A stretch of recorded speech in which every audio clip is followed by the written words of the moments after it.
Beautiful people. First things first. I just want to thank each and every one of you for following along this journey. I just wanted to say thank you guys for over 5,000 subscribers in 4 or 5 months. It's crazy. Again, it's a little cold. As you can see in my background, the grass is brown. We are in fall weather in Charlotte. Yes, we can still play a little bit of golf. Called a 72-degree day yesterday, but today it is back to 46 degrees. I am not playing in that weather. What we did, myself and Pierce, EP, my videographer, who shoots this beautiful footage that you all get to witness week in and week out. We shot a little recap video, did it podcast style, just me and him, recapping just the craziest 5 months of our lives right now. We shot that. And it's coming up next, but I just wanted to kind of intro it with this, and I hope y'all stick around and enjoy it. I know it's not golf, but I just want y'all to meet the other guy, the guy behind the camera, who means so much to this channel, and get a chance to get to know him, get a chance to get to know me. I don't showcase my personality much, so just wanted to give y'all a chance to check it out. So without further ado, check out the little podcast me and EP put together for y'all. We out.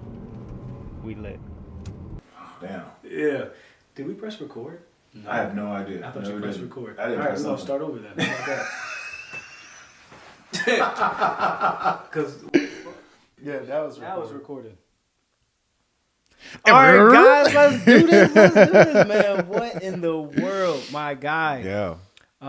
Everybody, welcome. We're doing something a little different this episode. We calling this a season finale. What you think? Yeah, I think we're gonna call this the wrap up. God, yeah. This is crazy, bro. Yeah. From two guys who didn't see this coming to be sitting here having a season finale, a recap. Yeah. Bro, this is wild. For those of you that don't know me, my name is Jarrell Fields, a.k.a. the Charlit golfer, and my guy EP, Ernie Pierce, the man behind the camera that you all constantly go, man, I love how this is shot. Yeah. So I felt it was important to get you in front of this camera, man. I can't share this space I appreciate it, without you. So I wanted people to get a chance to know who you are and how we make this work. But, bro, why are we here, bro? Why are we here? People like the way that it's shot, and people like watching you play golf, man. Bro. And I get it. I really do. I'm lucky enough to sit here and edit what's shot from these tournaments, and then I think things just paired up real well. So, bro, yeah, from a DM, bro. You remember that? Yeah, I that's crazy. I was on a quest, man. I guess we might as well talk about it because we don't get a chance to talk much. We just playing golf. I know. Yeah, we show up and do the thing and bounce. Yeah. Yeah. Man, first off, I do, again, guys, this episode is clearly to say thank you and also to let y'all in just to the behind the scenes aspect of everything, right? Yeah. Like we truly enjoy bringing this artwork to the screen. Yeah. But when I promise you guys, when I tell you this was only to just record my tournaments for my dad. I remember DMing Pierce after I posted in my story, "Hey guys, looking for a videographer. Anybody got a videographer?" I had 2 people respond. One guy and I'm gonna tell you because you may not know this. Yeah. I'm gonna tell you this. I was on the phone with one videographer. We talked it out. He priced everything, and he was like, "Yo, I'd love to shoot it. That's the avenue I want to kind of go in. I want to start shooting some golf content." And I was in the Truist Bank parking lot. About to go get a haircut. My barber at the time only took cash. I just realized I got these headphones on. Yeah, you don't need them. I really don't need but my barber at the time only took cash, so I had to run to the bank. So I'm talking to this guy, and then in the midst of me talking to him, I put him on speakerphone, and I got somebody else that DM'd me and said, "Hey, try this dude." Yeah. I was like, man, I watch all his stuff. Ain't no way this dude not booked and busy. Oh, man, that's right. I remember this conversation. Like, ain't no way this dude not booked and busy, man, because your content was fire, bro. And I say was because I understand you've allowed yourself to take a back seat. Yeah, had to. It's still fire. Yeah. It's still fire. Man, I appreciate it. What's funny about that too is we're still writing scripts, like, and it kind of worked out in a perfect time because, and for people that don't know what he's talking about is, I took this idea from New Girl, or from New Girl. I don't know if you ever watched that show. Yeah. I've So seen a few episodes. yeah, so I took a concept from that and just adapted it to me going through the golf journey. But it was interesting because at the point that I was in the story was very not stale, but to me it was getting boring because it was repetitive. Like I couldn't find my driver. Like, how do I get to the next part? And it was like the perfect segue to take that and then to go and work beyond or work beside somebody who has as much control as you have over the golf ball. And it's just allowed this like perfect amount of time to be away to then come back. And I have like maybe 5 or 6 scripts written that I'm ready to shoot. Because your therapy sessions have gotten, they've had to get better. Yeah. Because your golf game has gotten better. Yeah, and for those that have not watched Papa_Ep, bro, you have to go check his stuff out, man, because you used to have me rolling again, which is the reason I didn't reach out, because I was one of those guys where I was like, he gonna be social media fame, blah blah blah, you know. And then I reached out and you hit me back. I was like, oh well, let's see where this goes, because you didn't have any like golf video stuff on your page, so I don't even know how that. But then when we connected, I remember Gerard.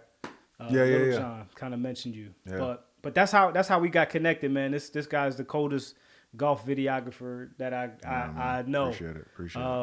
His ideas. I'm a studio production major. I was in college, so I have a background in all of this stuff, the production side. So I only enjoy working with videographers that allow me to still be creative, as well as I take notes from them and allow them to have their input.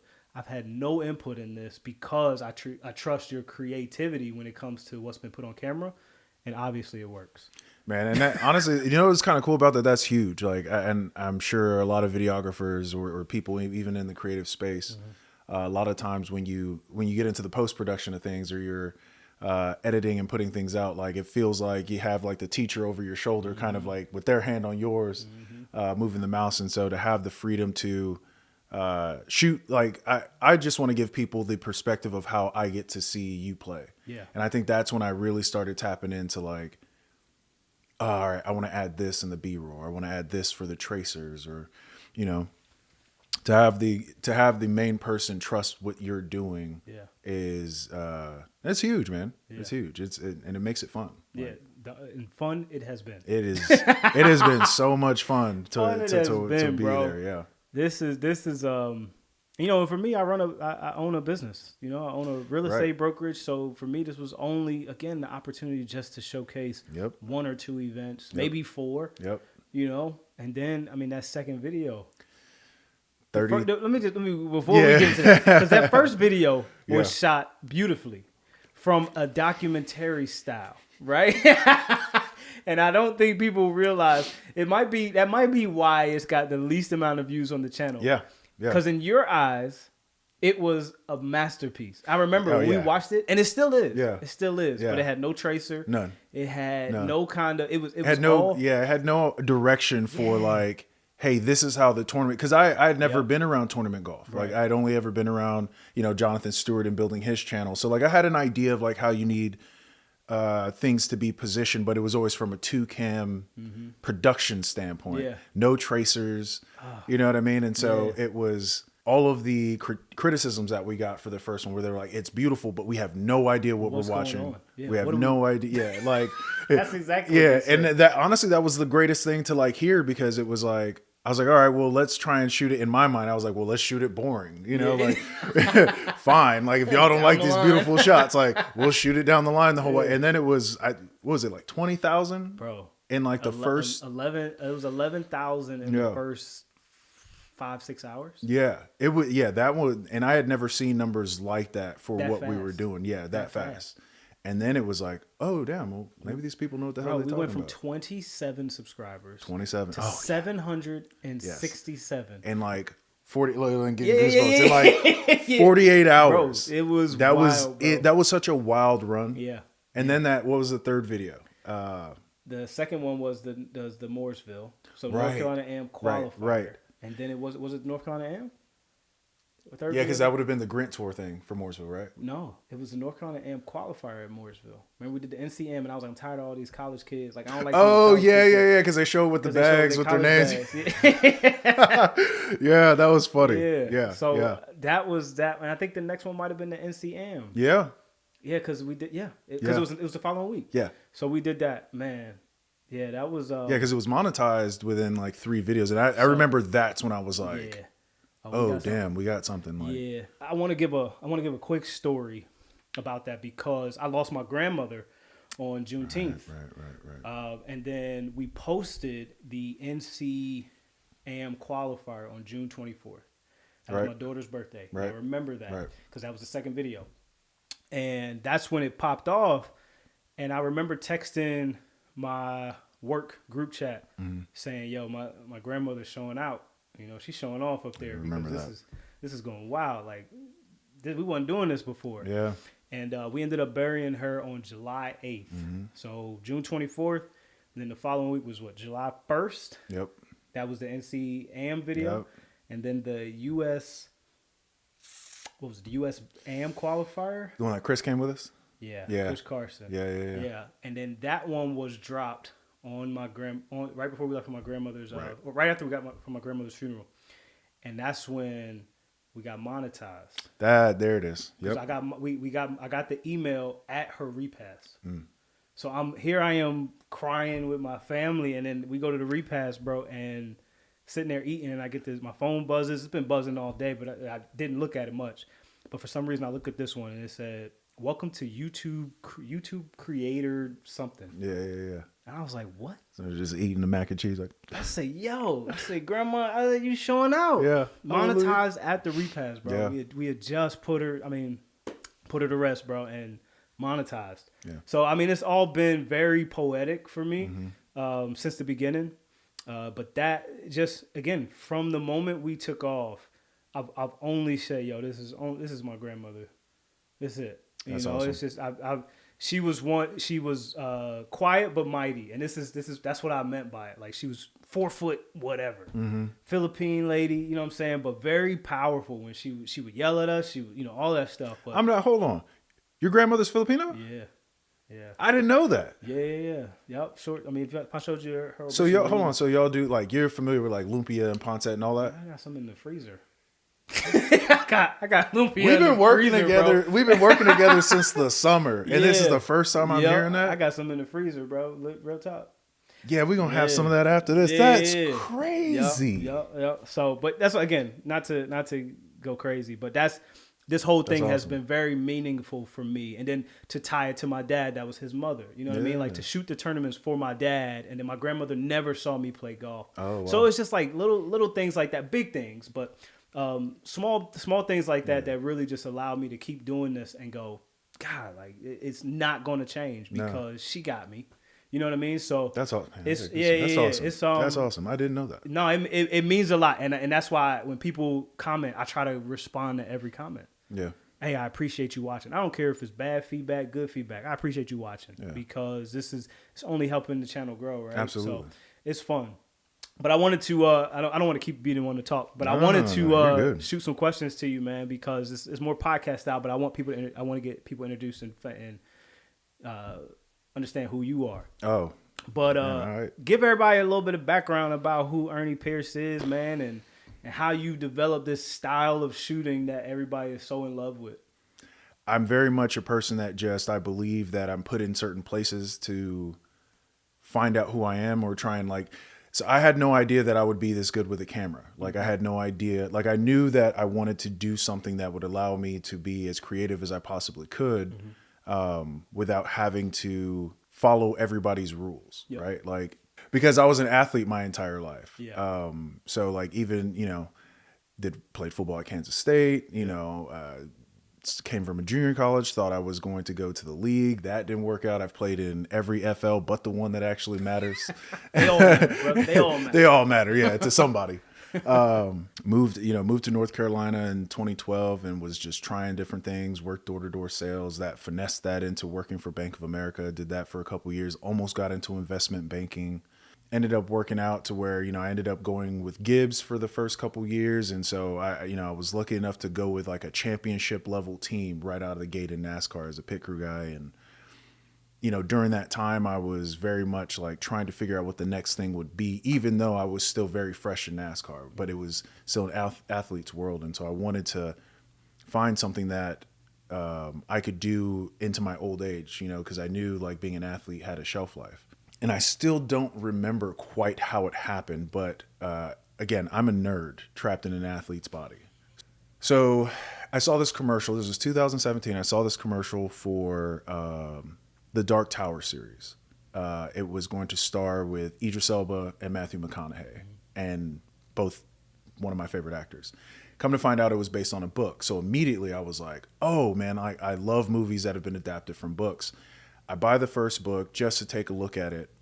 Stephen King put his foot in that whole series. It's like an eight book long series. It's considered his opus. He started it in the 70s, and the last book was written, I think, in 2008. Now I see why people don't like books that get adapted. Yeah, because your imagination doesn't fit what they put on screen. Right, and certain things are cut out, certain parts of the story. So all that to say, the book was so good that I started seeing it in my mind, and I was like, it would be really fun to like shoot little snippets of it. And then I realized I don't know what I'm doing with a camera. And then so I bought my first camera. It was a Canon Rebel. And I just started practicing, got on YouTube, started learning things, Then I started shooting some things on the side as I was pitting race cars. Like I remember I took my camera with me to the track the first time in 2017 while I was still on like what we called lap down cars. And shot a little like B-roll piece that was very vloggy. And it was received really well. And I was like, oh dang, and I remember how nervous I was because no one had ever seen me outside of being an athlete. And I was still like, I hadn't really tested anything. And after that, people knew I could do what I was doing with the camera. And I'll say this last part, because this part was really cool. So like last year, as I shot something for my homeboy Jeremy, who works in the Legends department for the Panthers, like we were teammates playing arena football in Salt Lake City. Okay. So when he got the job for the Panthers, he immediately hit me up and was like, hey, like I'm here now, like let's try and like do some stuff. And we'd always been like close, but not super close. Always a down to earth person. And so he brought me out to Springfield to shoot a piece for Johnny O. Mm-hmm. And I thought that was all we were doing. Well, he had brought out like Jonathan Stewart, Thomas Davis, like 4 other guys, and I had no idea that they were going to be there. So I shot this piece, put it out. Stu hit me up and was like, hey, I've had this idea about doing a golf thing with a podcast, in-cart stuff. So I started doing research for it. I had no idea that market was already built. I wasn't in golf like that. One thing led to another. I got Mizuno to come on board, sponsor the channel. And then I wrote in a notebook, like, I want golf to be a big part of what I do. Like, I want to marry what I do with the camera and this golf stuff, and I want it to be a part of what I do for the rest of my life. And so then I watched Full Swing. 2 weeks later, we get the opportunity to go shoot Willie Mack at the U.S. Open at Pinehurst. And then I do the whole year with Stu, and we do the channel, and then boom, then I run into you, or the DM happens, and we start doing our thing together. And it's just crazy how many different like worlds collide between that space, between golf and between the content space and like the need for it. So like in a very condensed version, it's just wild how writing that out and wanting that to happen has taken us to where we're at now. And it's just fun to be a part of. In this episode, I did want to have a little bit of fun, man. I wanted to kind of, go down memory lane with what we've shot so far and kind of just compile a list of our top 10 moments, bro. Like, what would you put as your top 10 moments? Now, of course, we didn't write any of this stuff down. I know. So it's all coming from memory and just the experience, bro. But let's do top 5. Starting at 5? Let's see if you can go your top 5 moments starting at number 5. Things that we shot, because there were some stuff off camera that happened on camera that we didn't put out for everybody to see too. I think we can at least agree on one moment that was on camera but did not on camera moment. That's number 1. That's number 1. We could talk about it. We definitely could talk about it for sure. I think people need to hear that happened. But See what you got. What do you think if you could rank them top 5? What do you think is like a memorable moment, but it's not number 1, and you could just keep going down? Let me see. So I know number 1 and number 2. Yeah. The 3, man. I'll give you mine. All right. I'll give you my number 5 moment. My number 5 moment was finally shooting under par on camera. Cedarwood. Yeah, 69, that's, and I didn't know it was a 69. Yeah. Cedarwood. That is that's Round either 2. my number 2 or my number 3. Yeah. Yeah, because I remember leaving there feeling so electric. Like we both said the same thing. We was like, bro, this about to pop. Yeah. Now that people know he can shoot under par, this about to pop. Yeah. That was my number 5 moment, because when we finished, I had no idea I had done it. Right. Now I shoot under par every once in a while anyway on a normal basis, even in tournaments. Yeah. But to do it on camera, I don't think people realize how hard it is to already play tournament golf. Yes. And then to voluntarily put it on camera and on display for people to judge you. Yes. And then to be commentating, because I got the microphone to myself. So now I'm letting the world in on my inner thoughts. Yep. So now people are like, hey, man, you talk down on yourself too much. I've been hearing that from my wife when she watched me play golf all the time. I know that. Hell, I've said it to you. But but it motivates me. Yeah. And I don't think people look at certain instances and they tie in their feelings and their experience and how they would be in your situation. Bro, my dad, from a young age, my dad has always said, throw him in there. He wants that pressure. So when I talk down on myself, I do that to pull myself out. That's really what it comes. It's a natural thing. When I go, you suck. I don't suck. And I know I don't suck. Yeah, you're challenging yourself. I'm challenging myself. Yeah. Same thing where I used to, in college, I used to try to start off with a bogey. Yeah. I would try to start my tournaments with a bogey. Yep. So that way, the rest of the day, I feel like I'm fighting back from something. No, I get that. I used to need to be hit in order to feel like I belong. Like, it was like being hit and then being able to take the hit and then stand up and be like, yeah, this is light work. That was my number 5. It's just finally shooting under par, and one, not realizing I was under par, and then also not realizing it was in the 60s, but then also on the back end understanding what that was going to do to the channel. And it did exactly what we thought. I think that video still probably has like the 2nd or 3rd most comments outside of the 80,000, 30,000 viewed videos. Yeah. But I think it has like the 2nd most comments because people were like, yo, I knew you could do it. We rooting for you. You know? And not for nothing too. Like, you talk about the difficulty of all these layered pieces. I think the other part, now that I'm like starting to play and starting to see things, I'm always on the other side of the line when you're putting. Yeah. So it's like, you're also not just like figuring out where your line is for your putts, but I'm sitting on the other side of the flag, and you're watching me stand there too. So it's like, line. Oh, the entire time, like the entire time. So it's like, my line. When you're sitting there like knocking down these long putts or even lagging it up, I'm like, that's super impressive. But all right, so that's your number 5. That's my number 5. First time shooting under par on camera. Wow, dang, that makes me reevaluate. And my number 4 was finally seeing a video hit 50,000 views. That was USAM qualifier. Yep. When that hit 50K, I was like, bro, what are we doing? How did we get here? And what do people find fascinating about this? Yeah. So we figured it was a unique golf course like Mid Pines that people, either haven't played or want to play in the history of golf. It was combined with me playing good golf. And then we figured, it was like, okay, well, maybe the title and the thumbnail grabbed people. Right. So we started experimenting with thumbnails, and this didn't work, that didn't work. But I think that 50,000 view video really gave us all the insight we needed to move forward in a good direction. Yeah. Because before then, it was, what's happening? What's making it pop? That's a good point. But as soon as we hit that USAM qualifier, we was like, yo, we need to play in bigger tournaments. Bigger tournaments. Okay. It's only good golf. Yeah. And get your thumbnail game right. Yeah. Like let's Where the drone at? Yeah, where's the drone at? We missing something. Yeah. But that was fun because it was a lot of up and downs. My par game was crazy, and that's what people don't. I make a lot of pars no matter what I play. I don't make a lot of birdies. And if I do make a lot of birdies, it's because I'm putting very well, which everybody knows I haven't been struggling lately. But I make a lot of pars. Yeah. That's just my game, bro. So to see how everybody in the comments was like, yo, your short game is phenomenal. And I was like, no, it's not. It was just on that day. So he was turning Every it up that spot day. I picked out, it just went there. Yeah. But that's golf. Yeah. That's golf. That was my number 4. Okay. First That's time number hitting 50K, which that video right now is at 81. Yeah. So Yeah, first time that hitting was 50K was solid. My number 3 moment, I got to make sure I don't get confused with my number 2 moment. My number 3 moment was qualifying for the Carolinas Open.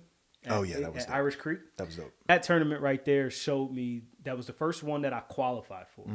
That was the first qualifier, other than the NCAM qualifier. That was the first video. We didn't know it was, but that was the first one where the expectations were there. And I got a rematch on the golf course because I had just 2 videos prior to that. The bag tour. Messed up on the bag tour. So I got a chance to show people that I could play the same golf course and do better. Yep. But that was me really sticking it to the people that was doubting me before. Yeah. So that was fire because I made the cut, or I qualified for the Carolinas Carolinas Open, and it was at a course that people already saw. Right. And I was super like the whole time we were playing, that's all I kept thinking about. I was like, yo, you make this birdie. Because I got it to like 2 under at one point. And I was like, yo, make this birdie. Make that birdie. Come on. He missed it. It's okay. As long as we stay right here, they going to know. Yeah. And that's all I kept telling myself in that video. So that was my number 3 moment. Number 2 was recently, actually, the NC Mid-Am at the North Carolina Mid-Am at Southern Pines. Yep. Yeah. So my number 2 moment there was the second round when I shot under par. Right. Because I told everybody the day before I felt so comfortable. And I was so upset at my game the day one. Right. Because Because I played that course so much. Yep. And I was so upset at my game that I just couldn't believe I went out there and did that. After just playing this course with my friends 2 months prior, I was like, "Why? How did you do this?" And I remember because you were sleeping on the couch, we had an Airbnb. Yeah. And I remember just going to sleep. I was like, all right, just calm the noise. That's what I tell myself, before when I got tournaments coming up, whatever, calm the noise and just focus on what you know you can do. And I think the camera has added an extra layer of, again, competition for me. And being able to quiet the noise from the beginning. I bogeyed the first hole. I 3-putted the first hole, remember? Yep. And I was like, come on, quiet, bro. Like, quiet. You know what to do. And I stepped up there and did it, So I think that was a fire round of golf. That's by far my second favorite. I think that one was a really good round. Because I was like, yo, all right, bro. You can handle the pressure and you can make it happen. You know what I mean? So that was my number 2 moment. My number 1 might surprise people, man, because it's not the most viewed video on the channel. But my number 1 moment was the very first video we shot. Rocky River. I was 5 under through 10 holes, bro. You was going crazy. Nobody has watched the video. Yeah. That video has like it might be like 3,000 views now. Yeah, now, but remember. And I played some of the best golf. Well, and then I holed out. To be fair, they couldn't see a lot. You're right. There's a whole lot that they couldn't see. I mean, when you it opens up hole 10. Yeah. From you on the tee box, it's a beautiful shot. Yeah. But you have no idea that it's where I'm aiming, where you're aiming. It's a par 3. Yeah, what you're playing for. There's like I see bag tour, but people who aren't here, I never realized. Yeah. They have no idea what the bag tour is if you're not here in Charlotte. Yep. You know what I mean, or in the Carolinas. So that's That's my number 1 moment, bro. What about it exactly? Because of how I had you played? already proven to everybody I could play golf, but nobody saw it. Yeah. I was I can see 5 under through 10. Yeah, you was going crazy. I was 4 under through the 9 holes that we showed on the channel, and I holed out from the fairway. Yeah. So the reason my number 1 moment is because all the expectations that I put on myself once the video started to pop were null and void because I had already shown everybody I could play golf. Not only did I show everybody I could play golf, I showed people I can hole out from the fairway. Right. I showed people I can make long putts. Right.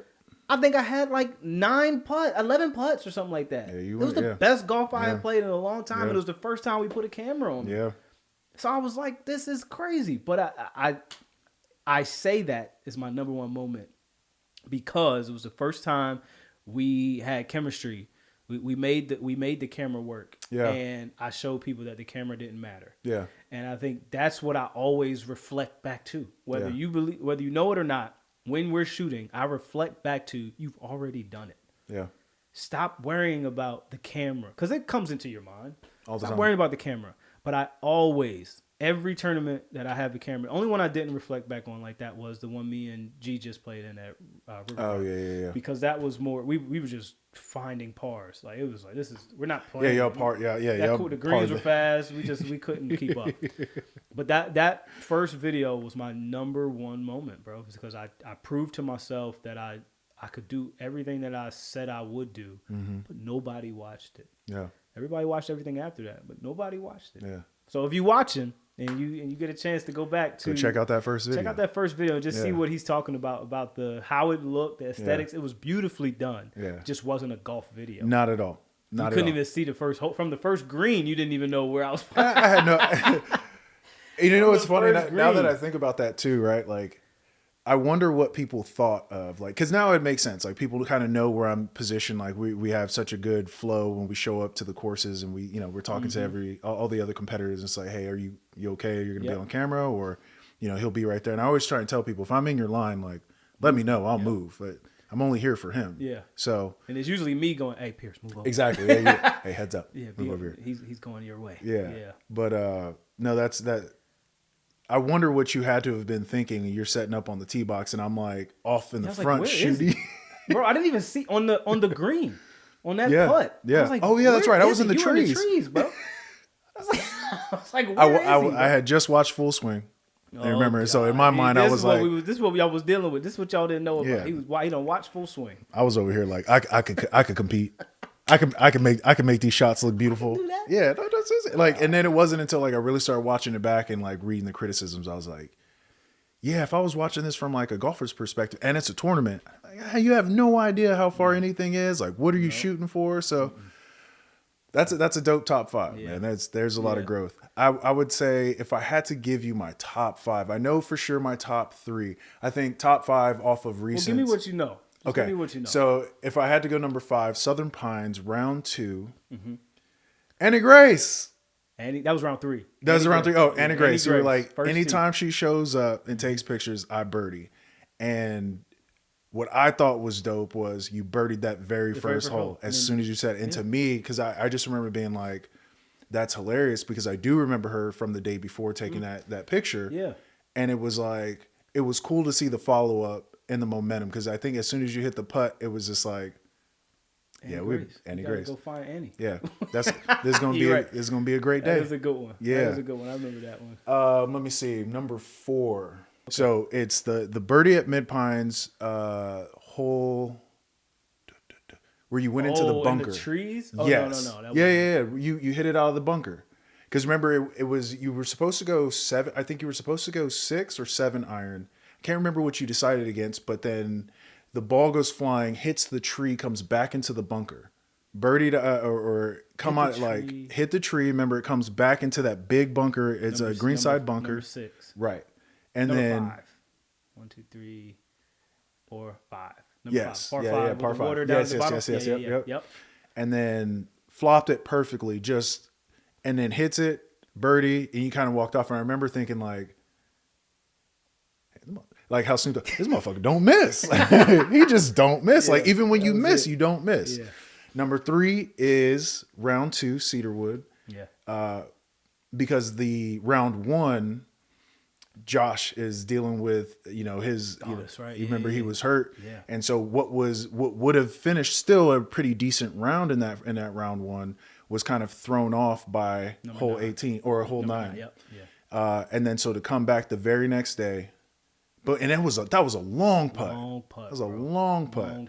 And to close out there, and I remember thinking like, this was a dope video to shoot, because I remember going home and I was like posting the stuff on my stories, and Stu hit me up. He was like, how'd it go? I was like, dog, that was the most exciting golf I've ever I've ever filmed. Like, that was super I remember cool. you going in the parking lot and recording a video like, yo, Yeah, wait till y'all see this. Yeah, I was so hyped. And not for nothing, like, because all of those days were back to back. Like, I didn't go home and edit them. Yeah. Like, I needed to like recruit my energy. If I was young, it'd have been no problem. Yeah, But a little bit older now. Yeah. But knees pop. yeah. As you could hear, as soon as I stand up, these things sound like milk hitting a Rice Krispie bowl. So that was that number 4, number 3? That was your number 3 moment. That was number 3. Number 2, Number 2, Southern Pines, round 2, hole 5, par 5. Because in round 1, Let me see. 2 is the par 5, 3 is the par. Okay, 5. 5 is a par 5. That's right. 5 is the par 5. First round, Yep. great draw. I mean, you play the draws. Eagle. And the ball disappears. Yeah. You remember that? Remember how pissed off we were? Yeah. So we come back the next day. We're with that same the same group. Same group. Boom, you hit it, and everyone's kind of laughing the same thing. I bet you we'll find that one in the fairway, right? Next shot, 2-iron. Yep. Man, that might have been the coldest 2-iron I've ever seen you hit, and it was just like a beam straight. I remember it. And like then, it was yesterday. yeah, and then that, and then sitting there on the fringe, and I think you were deciding between if you were going to chip up or putt. Mm-hmm. And I told him to leave his ball there. Yes. Yep. Boom, long putt, and I was like, "We got an eagle on the channel." Yeah, we got eagle on the channel. That's one of my favorite eagles outside of the ones I've holed out. That's probably one of my favorite eagles because one, it was captured on camera. Right. But 2, I remember the whole sequence. Mm-hmm. I gotta get my get back. I don't need it the same day. Yeah. But I played that hole so well when I play with my friends. But that hole in particular, I remember teeing off and going, do what you know how to do. Before I hit every shot, whether I say it on camera or I don't, I always go, don't think, just do. Yep. I always say it to myself, before I pull the trigger, that's my trigger. Yep. Don't think, just do. And I just go.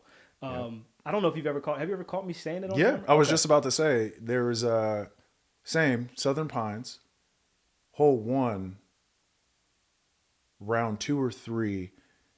All the shots are very similar. Like you're very consistent. So that second shot was, I think it was a 58 in. Yeah. And you had said the same thing. So you were like, something like that. Don't think, just do. You already know how to play golf. And I think it was within like 10 feet of the hole. Yeah. I remember being like, yeah. It might have been the Annie Grace. It might have been the same day. Yeah. I think it was like 96 yards. I think I remember that shot too. I remember all my shots. It's crazy. All right, what's number 1? I would say my number 1 is between 2. So you got 1A and 1B? Yeah, because the hole out at Rocky River in our first one. First video, yeah, that was solid. That one was and it's because the reason why I wasn't captured on film was because I was looking at it. You were watching it. Yeah, like again, so first time. Yeah, and I was still using the tripod. Yep. Wasn't quite sure what I was doing, but I remember being like setting up, and then you hit it, and I was like, "Dang, it's kind of like, how am I gonna?" That's looking good. And I was like, "Oh!" And try to go back and get it. I'm like, it's too late, but that was cold. Disappeared. Here's actually my number 1 moment: Myers Park City Am. Oh, that's the autograph. That was and you know why? Because I happened to be recording, but I didn't have a mic on you. But I happened to be close enough to capture what he said. And I remember being like, looking down like, hey, man, this is not going to turn out well enough. Like, but to see that, like, that's how early we were in the process. Like, at that point, we weren't at 5,000. No. But we were still blowing up enough. Yeah, I think it might have been like 12. That's what I'm saying. Yeah. So it's like we were still early enough for that to actually matter from a local standpoint. Yeah. And like people are starting to recognize you here. So I'm just excited to see where it takes us. Yeah. And then for us to get to a point to where I get to step away from holding the camera because it's a production now. Yeah. And it's really shot with the way that I see it in my mind with 2 or 3 cameras or just, and it's a full blown production. Okay. Pull here. Okay. Yeah. Pull in. Yeah. Okay. Yeah. And camera 2. And camera 2. I said camera 2. With a switch. Camera 2. Yeah. Where am I? You know? In the truck. Yeah. In the parking lot. Hey, someone tell that guy, get the hell out of the way. No, yeah, I know who he is. Get him out of the way. No dogs on the golf course. Yeah. Why is he walking? Whose dog is that? Yeah. So I'm just excited to see that. And again, like we're so early into something that we didn't expect. No, bro. There is no wrong way for us to go about it. And I think maybe that's what's more freeing too is we weren't expecting this. This was for your dad. Yeah. You know what I'm saying? It's exactly still is. Because I'm gonna tell you who gets the most excitement when I drop a video. When we drop a video, Pops is like, I'm watching it. He'll text me, I'm watching. I love it. I'm about to watch. I love it. Being an active dad, he made it a point because he would always back me down in basketball. Mm-hmm. And his knees were getting bad, and he was a good tennis player, and he was a good bowler. Okay. He still is a good bowler. But he couldn't teach me those things because then I would never get to his level. So his idea was, let's learn a sport together. And then we as we grow, we have something that me and you only do. We didn't know golf was going to be what it was, but we knew when Tiger Woods sank that putt in '97, the very next day we were at Jumbo Sports.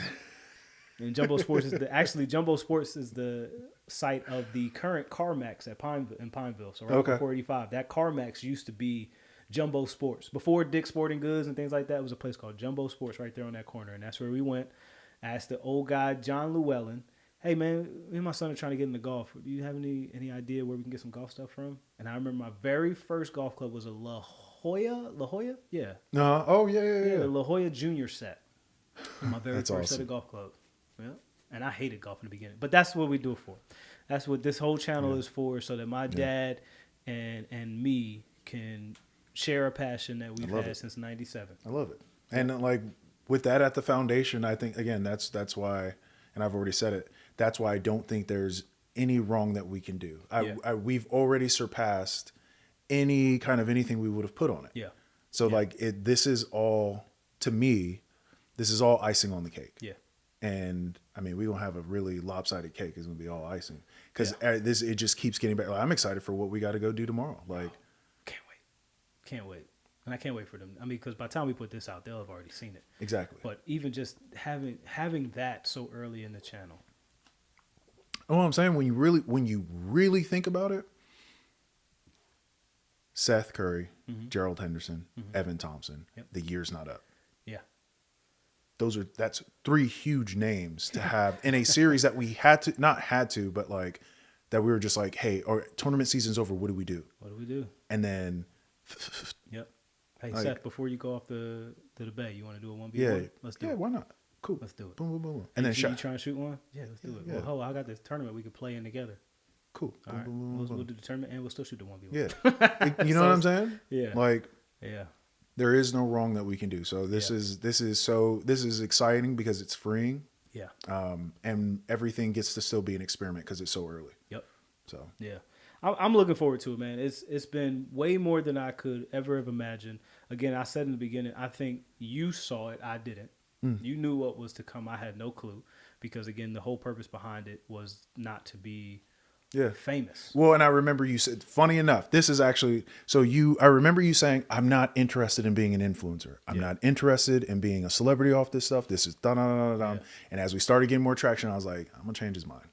Yeah. Because there's opportunity here. And I think it was really after I got to see you play. And it was like, oh no, damn, you're good. Yeah. And so I remember this when I was getting into golf and I was like, because I didn't know anything about clubs and all these selections. A buddy of mine, former teammates in college, told me, if you ever around anybody who has a 2-iron in their bag, he was like, either they don't know what they're doing or you do not play them for money. Yeah. And I remember seeing you hit the 2-iron for the first time. I was like, this is who he was talking about. Yeah. Y'all be good. Praise God.